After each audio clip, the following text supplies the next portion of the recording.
Welcome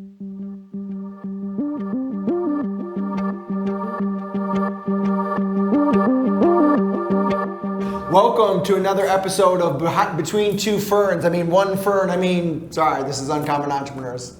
So I'm here today with Mr. Ron with Halos and Hearts. Appreciate you joining.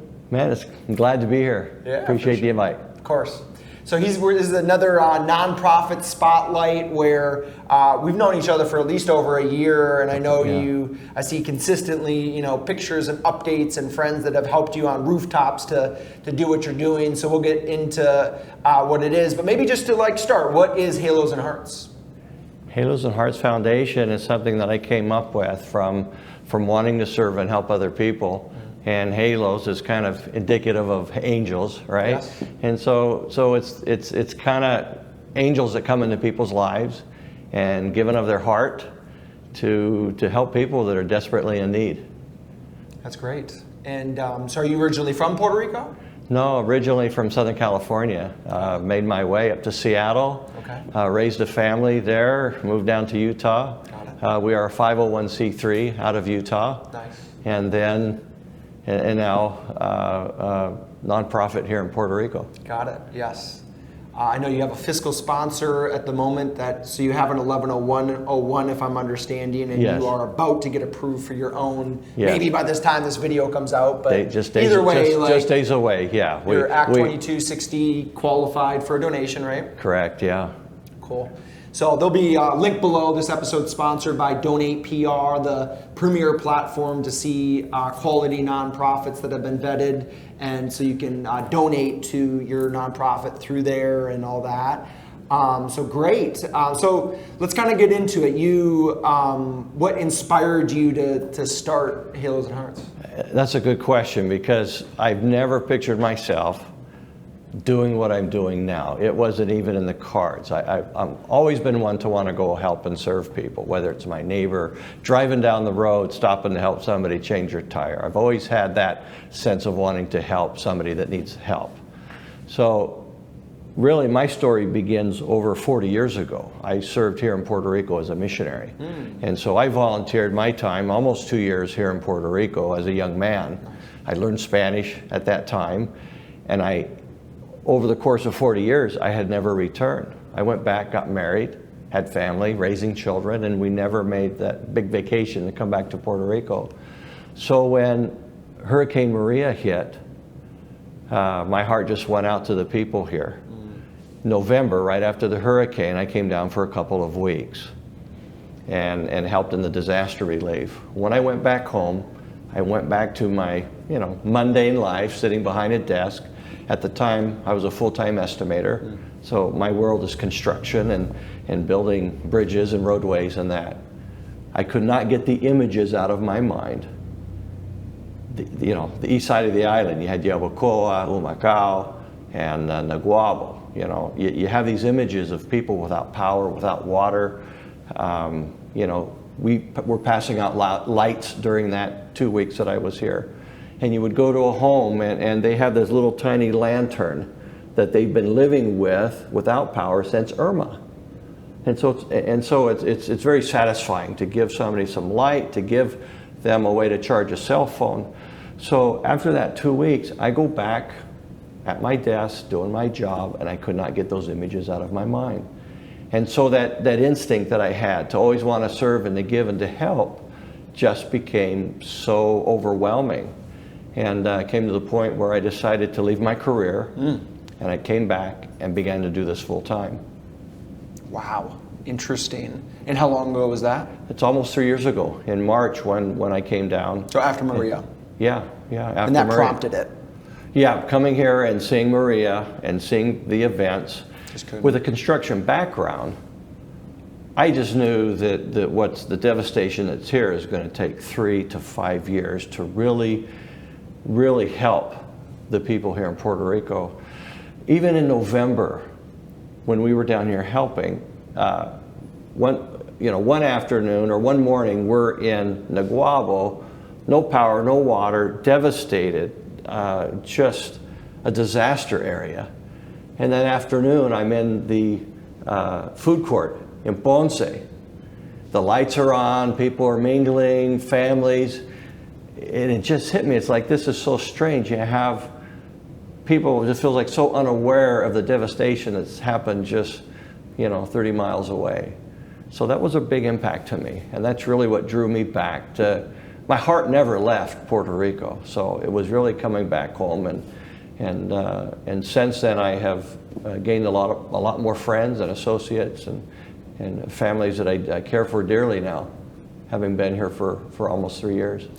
Wow, it's very selfless of you to donate your time, to leave a career, to come to an island that you just felt called to. And that's interesting. Yeah, a lot of people leave, they stick around for a few months, but not commitment like you've shown. So let's maybe get into where we are now. Like what are you kind of doing on a week to week? What are you seeing? So the need is still out there. There's still a lot of families without roofs. Once the roof disappeared, everything inside gets destroyed. And some of these homes, they're, from the world standard or from our standard in the United States or whatever, very teeny tiny homes, but it's their home. They love their home. And so what I experience is we'll find a family that needs a new roof put on, either through a community leader or referral, and we'll talk to them, find out their situation, and then we come in and put the roof on. And it's wonderful to see the wife or the mom or the kids that will come as we're starting, because before that, there's still debris. The house just hasn't been really cleaned up.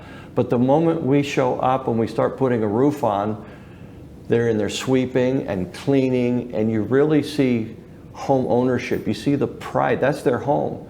And there's still a lot of families out there that have moved on, living in rentals or living with relatives, that still would like to move back into their home. And so on a day-to-day basis, we've been doing a couple of roofs a month. We're a smaller group. We have volunteers that come from beforehand. A lot of volunteers came from the States and came down. They'd be here for about a week. We'd put them to work. Some have experience, some don't. We provide all the equipment. And then I'm the one out there, kind of the lead foreman. Out of all my construction work, I've done a lot of remodel personally. And I never pictured myself doing roofs. It's hard work. It is, as a career. I'm 61, and so to be up on a roof and doing that, keeps me young.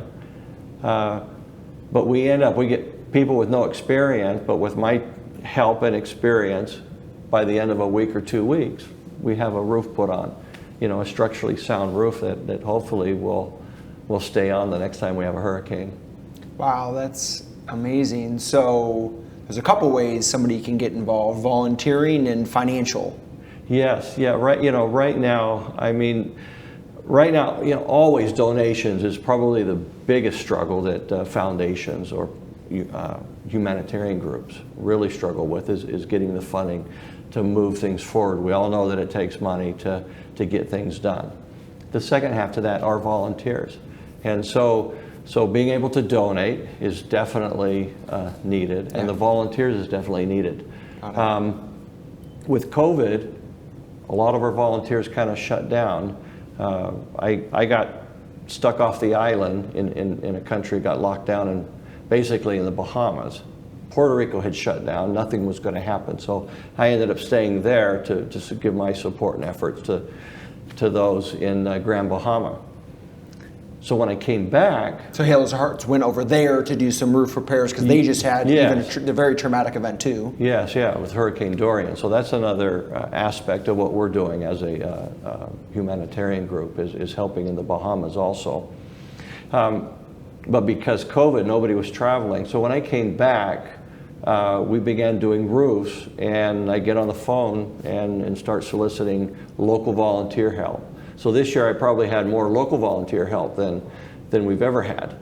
And for an example, it took us 2 or 3 weeks to do a roof in Humacao.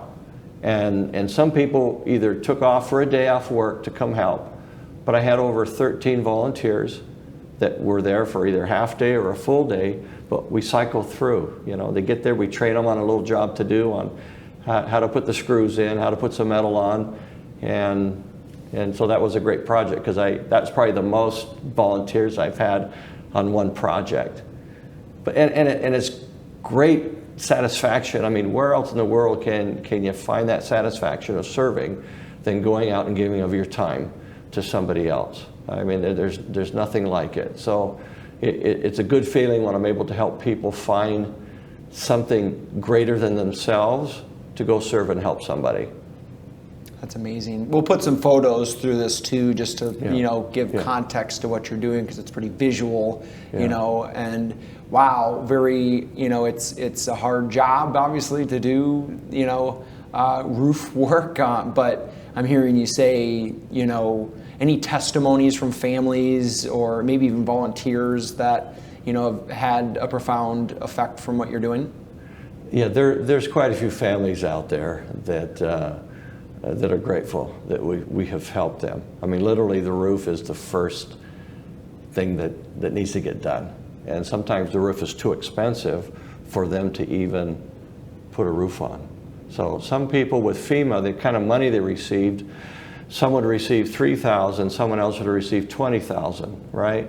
And so you have people that if you only had $3,000 and it's a $10,000 effort to put a roof on, they weren't putting a roof on. And a lot of those people were just hanging on to their money. So it was great to know that they saved their money, we put a roof on, and then they were able to go through and finish the electrical and the cabinets and do some of the interior work needed. We've also helped with some of the interior. Some we've gone back and done electrical work. I mean, that's a big need still. So funding we receive goes towards that type of work to help people get the electrical, get cabinets put in, and help them actually get moved in. Yeah, there's this phrase people say these days, first world problems.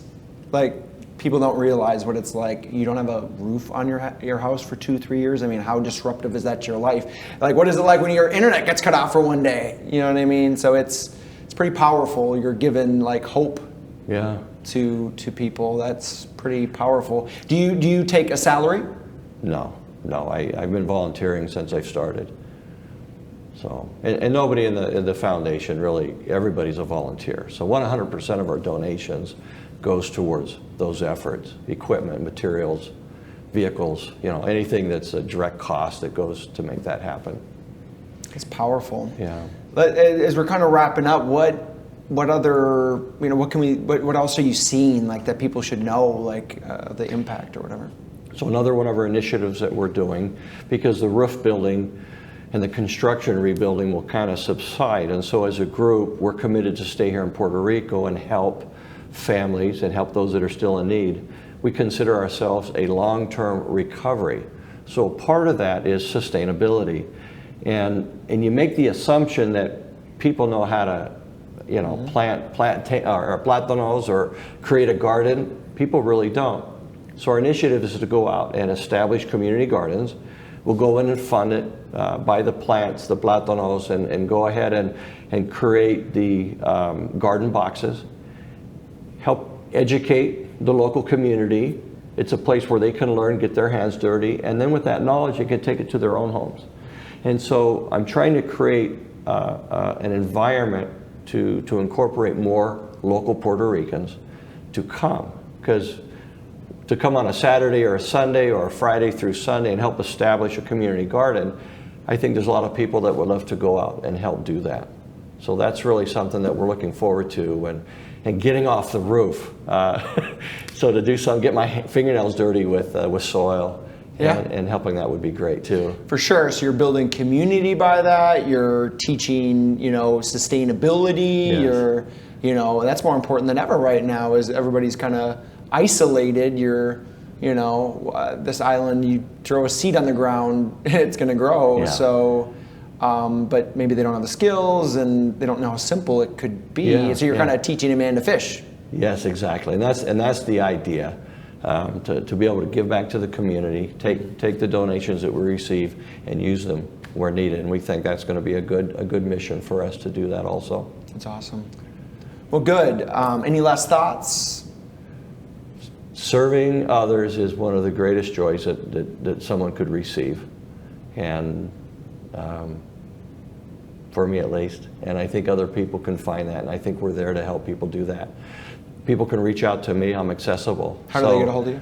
You can go to my website, which is halosandhearts.org. I have an email address. A lot of people email me or text me is a good way. We'll put are you fine with the info in the notes? Yeah, that's so it. feel free to reach out to volunteer or to donate or learn more. Yeah, you're approachable, of course. Yeah. Well, good. Appreciate you guys tuning in.